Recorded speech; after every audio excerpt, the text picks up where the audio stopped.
Kamu tidak bisa menuruti ekspektasi orang lain terhadap dirimu. Karena ekspektasi orang lain itu nggak makanin kamu. Yang makanin kamu siapa? Ya dirimu sendiri. Dengan cara apa? Kerja, dapat duit, bisa makan. Peringatan! Video ini banyak mengandung kata-kata yang mengagetkan. Pakai earphone kalian dan menjauhlah dari keramaian. Hai semuanya, gimana kabar kalian teman-teman? Semoga sehat selalu, semoga bahagia selalu ya. Semoga mental kalian tetap sehat, dompet kalian juga menyesuaikan. Karena dompet yang nggak sehat mempengaruhi mental yang nggak sehat juga ya. Setuju apa enggak? Hari ini kita akan bahas tentang kehidupan teman-teman. Namanya ilmu tentang kehidupan itu nggak ada habisnya kalau kalian pelajari ya. Nggak cuma S1, S2, S3, ada S4 sampai S10 gitu ya. Udah kayak marketing S10 gitu kan. Pasti namanya hidup itu namanya hidup tuh kalian akan belajar terus-menerus, nggak ada hentinya gitu ya. Apalagi zaman makin berkembang, manusianya makin banyak, budayanya makin berkembang juga, karakteristik manusia semakin berubah-ubah ya. Itu kenapa kuliah psikologi kurikulumnya cepat berubah, karena kita mempelajari manusia. Jadi hari ini aku akan ngasih tips kalian tentang gimana caranya bertahan hidup di dunia yang sudah gila ini.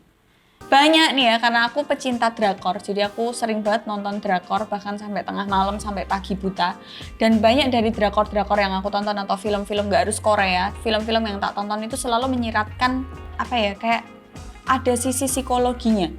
Contoh, hampir rata-rata drama Korea yang tak tonton itu banyak sekali orang-orang di dalamnya atau tokoh utamanya punya pengalaman traumatik yang gak sembuh, yang menjadikan dia punya kebiasaan buruk, atau yang menjadikan sifatnya menyebalkan, atau yang menjadikan sifatnya seperti sekarang. Itu karena pengalaman masa lalunya atau memori yang nggak baik.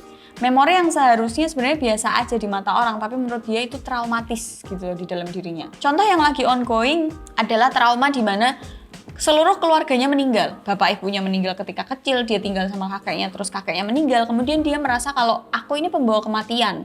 Jadi semua orang yang aku sayangi, semua orang yang aku cintai itu jadi meninggal karena aku. Nah itu menjadi trauma sampai akhirnya dia nggak punya pasangan sampai sekarang dan hidupnya jadi pelarian, kayak aku mau lari ke kota A, ke kota B, atau ke desa, atau ke ini, ke itu, buat untuk nutupin lukanya masa lalu. Nah itu kan sangat bahaya tuh. Dan kita sendiri sebenarnya orang yang punya gangguan mental, orang yang punya gangguan jiwa, ODGJ itu sebenarnya nggak sadar kalau dirinya sakit. Mungkin kamu di sana juga nggak sadar kalau dirimu sakit gitu ya.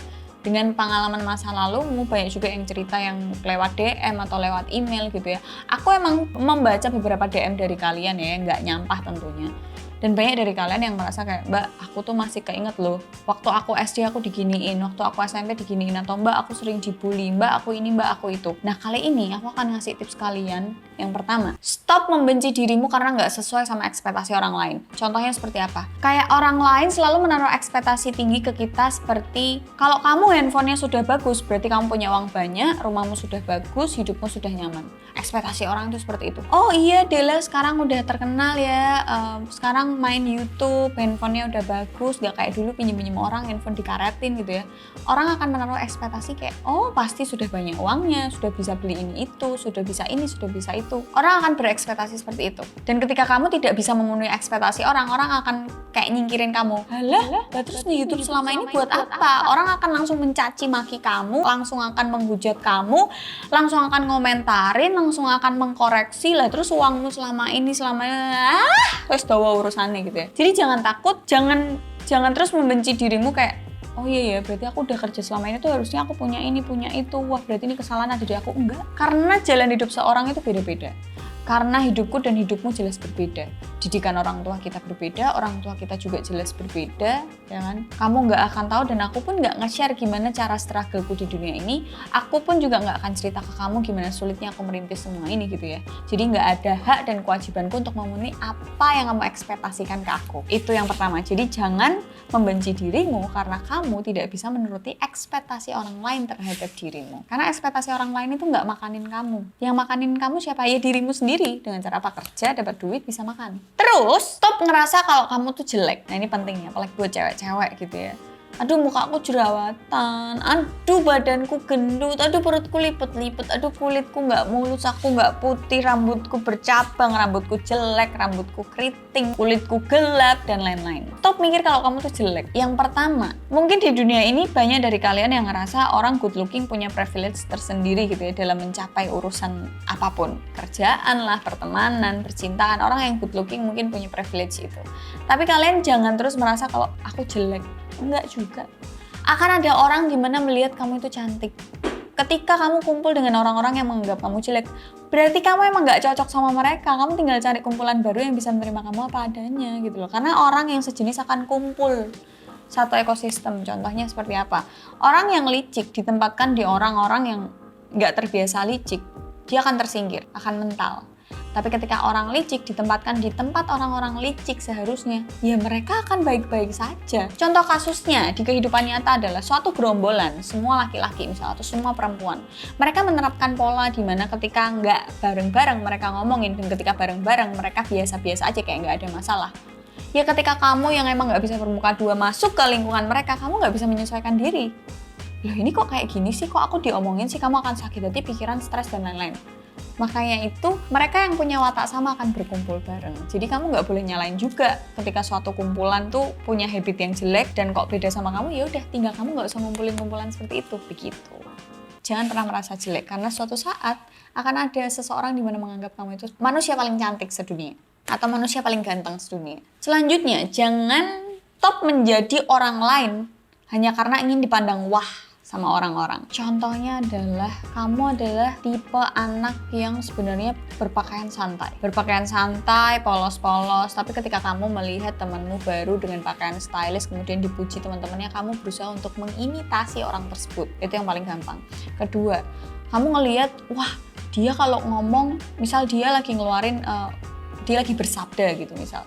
Kayak dia ngeluarin quotes di mana teman-temannya menyetujui quotes itu, kemudian kamu mengimitasi quotes-nya tapi nggak sampein ke kumpulan lain. Dan kamu selalu harus kumpul sama orang itu untuk punya quotes yang kamu sampein ke orang lain. Jadi kamu berpura-pura untuk menjadi orang lain yang dipandang orang wah biar kamu terlihat wah. Capek hidup seperti itu, ngerti nggak?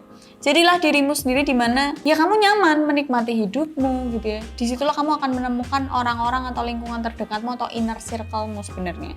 Ketika kamu menjadi dirimu sendiri. Kalau kamu selalu menjadi palsu, selalu mengimitasi orang lain, ya kamu akan bertemu dengan orang-orang yang sama, yang hidupnya melelahkan. Selanjutnya, stop mikirin masa lalumu yang buruk. Tata aja masa depanmu. Karena pertama, masa lalu itu nggak bisa berubah. Contoh siapa? Lucinta Luna. Kalau dari asal-usulnya, dari sananya itu udah lahir laki-laki, mau dia udah sampai rubah kelaminnya, alat kelaminnya, udah rubah di KTP, orang-orang pasti udah tahu kalau dia emang dulunya laki-laki. Gak ada kan implan rahim, ya kan emang dasarnya laki-laki, ya udah ketahuan aja laki-laki gitu loh. Mau dia udah rubah semuanya. But it's okay gitu kan. Mungkin itu emang dia nyaman dengan hal itu dan itu emang jati diri aslinya. Begitupun juga kamu gitu ya.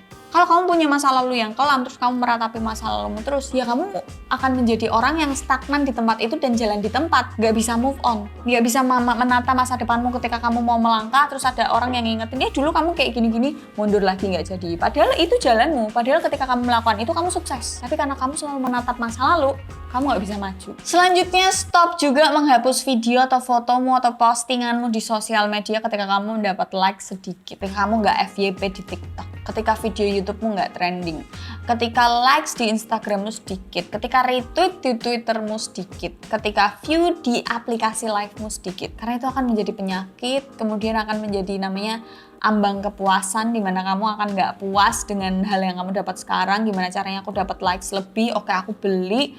Oh oke, gimana caranya dapat likes lebih? Aku melakukan hal yang gila. Udah gila segini orang-orang mulai bosan. Aku melakukan hal yang gila lagi, sampai akhirnya kamu hilang ke polisi. Hidup nggak melulu tentang likes. Ketika kamu nggak bisa struggle di sosial media, berarti bukan itu jalanmu. Carilah jalan yang lain. Jadi manusia tuh jangan hilang arah gitu ya. Kalau kamu nggak melihat sesuatu hal, melihat suatu masalah, itu bukan masalahnya terus yang kamu lihat, tapi solusinya gimana. Contoh, oh aku punya warung nih, fotonya yang tak upload ke Instagram kok likes-nya dikit. Bukan masalah likes-nya dikit terus kamu hapus, tapi kamu lihat, oh mungkin warnanya belum tak edit, oh mungkin pengambilan gambarnya nggak oke, oh mungkin makanannya kurang ditata, nggak dihias dan lain-lain. Captionnya, hashtagnya, banyak hal dan banyak solusi untuk menyelesaikan masalah itu. Selanjutnya, stop membandingkan dirimu sama orang lain karena dirimu tuh sempurna menurut versimu. Contoh, cantiknya Raisa itu beda sama cantiknya Isyana. Raisa sama Isyana, dua-duanya cantik, tapi cantiknya beda. Raisa cantiknya, iya cantik, tapi susah kan jelasinnya. Isyana cantik, mereka berdua nggak ada yang nomor 2 dan nggak ada yang nomor 1, mereka berdua sama-sama cantik. Raisa cantik, Nikita Mirzani pun cantik, Dinar Candy pun cantik, siapa lagi? Mami Siska pun cantik, Lucinta Luna pun cantik, siapa lagi? Mbak yang celat, aku lali jenis. Dennis pun cantik, kamu pun cantik, aku pun juga cantik gitu loh. Coba jangan pernah membandingkan kayak, aduh badanku jelek nih, nggak kayak Kendall Jenner. Hello, dari bibit bebek bobot aja udah beda. Kecuali kamu bandingin masih sama satu darah, kamu sama kakakmu, itu masih masuk akal gitu ya, asal bandinginnya nggak berlebihan. Tapi kalau udah jelas kamu bandinginnya sama anak orang, sama peranakan lain, itu udah kamu yang tolol gitu loh, ngerti nggak? Contoh kasusnya begini, aku sering dibanding-bandingkan sama sepupu-sepupuku yang sepantaran. Itu loh kayak itu, kayak anaknya tante itu, kayak anaknya bude itu, masuk ke SMA favorit, nilainya bagus, ini itu. Yang bandingin siapa? Mamaku sendiri. Tapi apa kata kakakku waktu itu? Jangan pernah bandingin didikanmu sama didikan orang. Karena kamu nggak tahu apa yang diajarin sama orang tuanya dia. Dan dia juga nggak tahu apa yang diajarin sama orang tuaku. Jadi jangan pernah membandingkan ajaranmu sama ajaran orang lain. Intinya membandingkan tuh sebenarnya ada plus minusnya. Ketika kamu sedang terpuruk dan butuh suntikan semangat, membandingkan adalah cara yang paling mudah, tapi itu tidak boleh dilakukan terus-menerus. Itu tadi tips-tips tentang menjalani hidup, teman-teman. Kalau kalian merasa terpuruk, kalau kalian lagi merasa sedih, capek, kayak hidup kalian, kenapa sih kok hidupku susah banget gitu ya? Coba kalian nulis quotes gitu ya. Aku punya quotes gitu di kertas kayak sticky note, aku tempel gitu di kamar. Banyak, intinya motivasi di masa depan, dimana hidup di zaman sekarang aja udah sulit, gimana hidup nanti di anak cucu kita gitu ya. Jangan sampai aku hidup nanti dan aku nanti punya anak itu membebani anakku nanti. Jangan sampai anakku nanti tuh struggle nyari makan. Aku pengennya anakku nanti tuh struggle-nya mengembangkan bisnis orang tuanya, bukan struggle untuk makan hari ini. Dan kalau kalian capek, cukup istirahat, bukan menyerah. Gitu aja konten kali ini. Don't forget to like, comment, and share videonya ke teman-teman kalian. See you in the next video. Bye!